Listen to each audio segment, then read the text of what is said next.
ഇല്ല, Munambam commission report ഇന്ന് സമർപ്പിച്ചിട്ടുണ്ട്.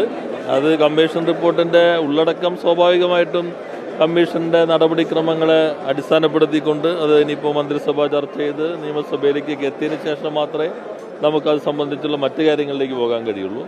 എന്തായാലും ഗവൺമെൻറ് ഒരു കാര്യമാണ് കമ്മീഷനോട് ആവശ്യപ്പെട്ടത്. അത് നേരത്തെ നിങ്ങളോട് പറഞ്ഞിരുന്നു.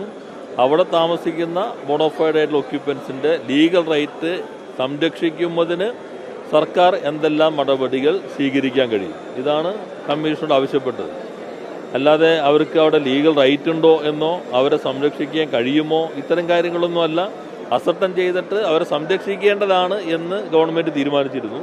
അങ്ങനെ സംരക്ഷിക്കുമ്പോൾ അവർക്ക് നിയമപരമായ പരിരക്ഷ കിട്ടണം.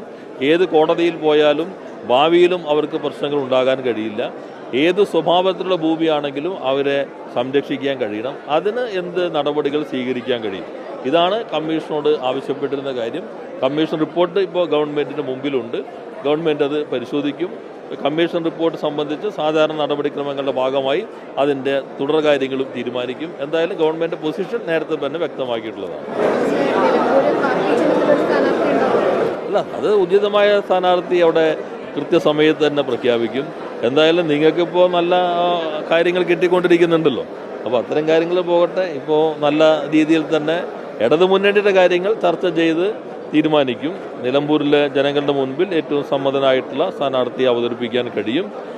മറ്റ് കാര്യങ്ങളിപ്പോൾ നിങ്ങൾക്ക് കിട്ടുന്ന പോലെ UDF-നാണല്ലോ നല്ല ഇത് കിട്ടിയിരിക്കുന്നത്. അങ്ങനെ തർക്കങ്ങളും പകങ്ങളായിട്ട് അവർ പോവുകയാണ്. എന്നാൽ LDF പ്രവർത്തനങ്ങൾ നടത്തിക്കൊണ്ടിരിക്കുന്നു. സജ്ജമായി കഴിഞ്ഞിട്ടുണ്ട്. അവിടെ കേന്ദ്രീകരിക്കുന്ന ആളുകളെല്ലാം അവിടെ എത്തിക്കഴിഞ്ഞിട്ടുണ്ട്. നല്ല രീതിയിൽ കാര്യങ്ങൾ മുന്നോട്ട് കൊണ്ടുപോകാൻ കഴിയുമെന്നാണ് കണക്കാക്കുന്നത്.